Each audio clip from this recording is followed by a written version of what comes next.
There it is. Your Miami Dolphins are playoff bound for the first time since 2016, getting it done over the Jets 11-6 in a very ugly game. Before we even get into the stats, I want to give a huge shout out to Josh Allen and the Bills for getting it done against the Patriots. 35-23 was the final score. Of course, we needed to beat the Jets plus a Patriots loss to the Bills to get into the playoffs. So huge shout out to the Bills for getting it done for us. But with the stats quickly, Skylar Thompson, 20 for 31, 152 yards. Jeff Wilson, 72 yards. Mostert, 71 yards. Mike Gesicki, glad to see him back on the stat sheet. 46 yards. Jalen Waddle, 5 for 44. Darius Smythe, 3 receptions, 39 yards. Tyreek Hill, very quiet game, 2 receptions for 23 yards. And both those catches, I'm pretty sure, coming in the first quarter. But I do expect to see more of him next week. We'll see what happens with that, though. With the Jets, though, Joe Flacco, 18 for 33, 149 yards. On the ground, Zonovan Knight, 22 yards. Ty Johnson, 12 yards. Shut down the run game today. In the receiving game, 9 receptions for 89 yards for Garrett Wilson. Corey Davis, 17 yards. Ty Johnson, Tyler Conklin, each with 13 yards. Very ugly game all around, like I said. I didn't even realize that we scored 11 points up until just seeing the scoreboard now. Because if you were at Hard Rock Stadium like I was, on that last play, I did not care if we scored a single point, just wanted to get that play over with and watch the rest of the Patriots-Bills game, which they put up on the scoreboard after the Dolphins game, and enjoy our postseason-bound performance. But there's a few things I wanted to talk about. I wrote them all down here. Number one, the run game. I think Raheem Mostert would have had it over 100 yards for the second time playing the Jets this season if it wasn't for him getting injured. I think it was like third quarter. It was some point in the second half where he got injured. Like I said before, though, 11 carries for 71 yards, and Jeff Wilson got most of them in the second half after that. The run game was clicking today. Love to see it. There was a point in the game where the Dolphins called a timeout on a 4th and 5. They brought out the punt team, and then they switched it quickly back to the offense. The Jets didn't know what was going on, and it was like an end around to Jeff Wilson, and the Jets just didn't know what happened to them. But the run game was clicking today. There was actually a lot of schemes that I liked from McDaniel today. Multiple end arounds with Mostert and Jeff Wilson that went so well. But it sucked to see Mostert go out. We were able to get it done with Jeff Wilson, but hopefully, he'll be fine for next week. Same with Armstead, too. I'll talk about that in a bit. But the run game was on point. That was a huge part in our offense. We need to focus on that because I don't think we have a single running back on the roster after this season, because I think every single running back is a free agent. Mostert, Jeff Wilson, even Gaskin and Ahmed. And even Salvon Ahmed had a huge run today late in the game with Mostert out. So they're definitely going to have to figure that out. I want to bring back at least one of either Mostert or Wilson. I think Wilson might be cheaper, but we'll see what happens with that. You may have to spend a lot of money on one of the premium running backs because there are a lot of great running backs in this free agency class. So we'll see what they do, definitely with limited money, though.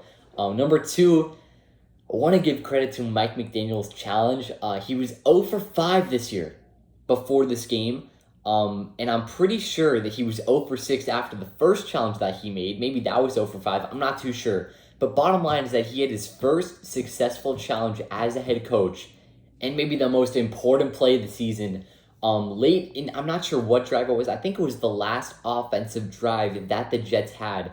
Joe Flacco rolled out and threw to Garrett Wilson. And usually if it's incomplete, the defenders right away will say incomplete and celebrate with each other, something. I think it was Holland and Rowe. I don't know who it was. It was Holland and some type of cornerback. But they just looked disappointed. They were trying to figure out how there was a miscommunication. So I thought it was complete. McDaniel threw the challenge flag, and I just thought it was the stupidest thing because he's, like I said, hasn't won a single challenge all season long. But after the replay, turned out to be a great challenge, especially earlier in the game. Like I said, losing the one before where Garrett Wilson was clearly touched.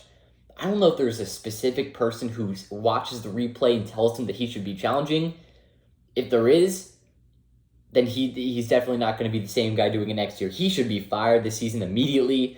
Because with these challenges, it's not McDaniel looking at the replay and deciding for himself. There is always going to be someone that, looks at it and, gets info from the booth, whatever, and then gives it to McDaniel. But they got to figure that out because we cannot keep burning these random timeouts at random points in the game just for a stupid call. So they're going to have to fix that, especially with the playoffs coming up because, as a reminder, the Dolphins are in the playoffs. The third thing is Skylar Thompson. He didn't play great. We didn't need it. He's a third-string rookie quarterback, and other than the 49ers, which is the most quarterback-friendly team, I compare them to Alabama.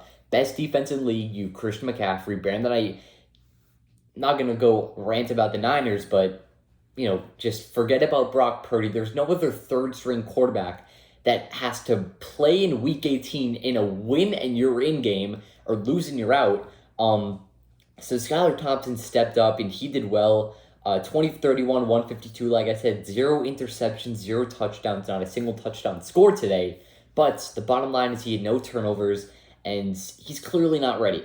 I think that Skylar Thompson has a lot of potential. We saw that in the preseason, but it's pretty obvious that for a 7th-round pick to be starting multiple games in his rookie career, in his rookie season, it's clear that he's not ready for this yet. And I'm sure that he wasn't expecting to be starting multiple games this season, but obviously got to be ready no matter what. But Skylar Thompson, I think, does have a lot of potential. Like I said, it's not his time. We will have to have a new backup quarterback next season because I do not think that Teddy Bridgewater is that guy.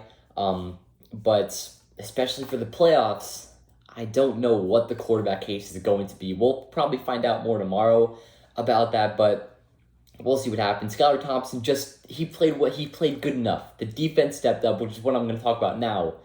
The defense played well. 6 points given up no matter how many points we scored on offense, the defense gave up 6 points, which is what you love to see. The home field defense came into play today. Hopefully they have that type of mentality next week when they're, up in Buffalo. We'll see what happens with that, but we're going to need the defense to play better.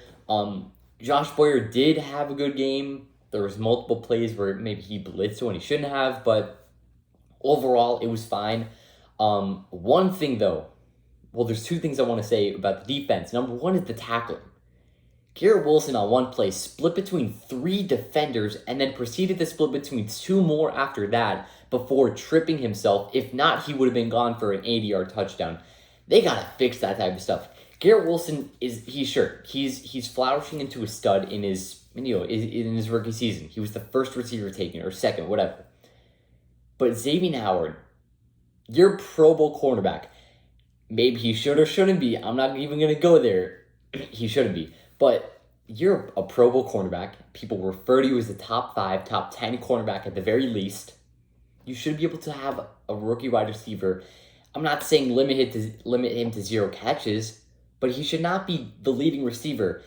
The second leading receiver on the Jets offense had 1 reception for 17 yards. Garrett Wilson was at the top with 9 receptions for 89 yards. You were on a majority of the time for that. So Xavier Howard's got to pick that up because, we got Stephon Diggs and Gabe Davis and Isaiah McKenzie and Dawson Knox next weekend, and we got to be ready for that. So they got to figure out what to do with that. The second thing I want to say with the defense, the sacks. I said in the preview, you got to get to Flacco. Pressure Flacco. Make him run out of the pocket. Make him throw the ball away. Not a single sack today. Not a single sack. And Flacco is a veteran quarterback. I understand the whole throw the ball away. He can run out of the pocket. He can make things happen because he's been in the league for a while. But we're talking about Joe Flacco. We're not talking about Zach Wilson, not Mike White.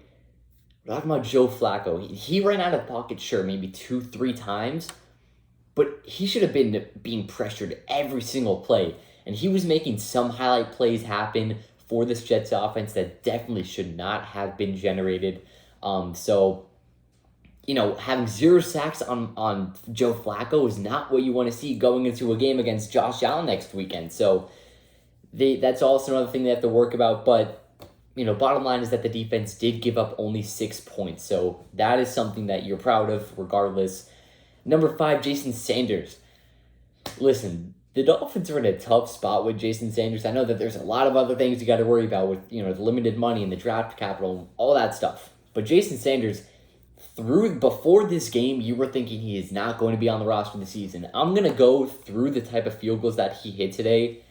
because that included the 50-yard game winner. He was 1 for 6 on game win on 50+ yard kicks before this game, and he just hit a game winner from 50 yards. So they are in a tough spot when it comes to that. But I really don't know if you're going to say that he should be back. The first field goal he made was from 37 yards out. After that was in the second half. Went into the half tied 3-3. So after that, you knew that this was going to go under. Started the second half off with another 37-yarder. And then, of course, the final field goal of the game was from 50 yards out on the dot for the win. Credits to Jason Sanders. I had no faith in him whatsoever to hit that kick. And then with the Jets were going to make a huge play happen with some type of 15-yard penalty for unnecessary roughness. And the Jets were going to go and kick a game-winning field goal. But Jason Sanders proved us wrong. And this next week may definitely be his last game as a Miami Dolphin, because there's no dead cap space for releasing him this offseason. So that's not something I'm going to be against. But they can do whatever they want with him. If they think that they can get the best of him next season, then sure, let's keep him. Last thing I want to talk about, playoffs. The Dolphins are finally back in the playoffs after 7 years. So just take it in. The regular season's over. It was a year of streaks. We won 3, we lost 3. We won 5, we lost 5. And now we're on a 1-game winning streak. So maybe this is the start of a new streak. But you go against the Bills next week, already confirmed. I think that the time and the day of the game should be confirmed within the next couple minutes or so. Because it's 9:56 right now. It's during the Sunday Night Football game. I think the latest we should get it is at some point tomorrow. So obviously the preview for that playoff game will be coming out soon. But the Dolphins are going back up to Buffalo. They were just up there 3 weeks ago. They're flying back up to Buffalo for a playoff game. And we know that the Bills are not playing around this season, especially after the whole Damar Hamlin situation. So they're going to try to win it for him. They won today for him, so maybe they'll cool off against us. But the Patriots had it. The Patriots had a close game against the Bills in the first half and through 3 quarters. So we remember the Dolphins. The Dolphins beat the Bills in week 3. And then just a couple weeks ago, we went up to Buffalo and only lost on a game-winning field goal. So we're going to need Tua for this game. Like I said, we'll find out more about the quarterback status with, Teddy. I'm sure Teddy will be fine. I'm sure Skylar will be fine. Mike Glennon can get off the Dolphins now. Hopefully, we have Tua back. It's been 3 weeks since his concussion, though. Next week, it'll be 3 weeks. So hopefully, we can have Tua. I'll definitely make another video about this at some point this week. But until then, just enjoy the fact that the Dolphins are back in the postseason where we belong. Either way, that'll wrap up. Hope you guys enjoyed. Have a great day. Peace.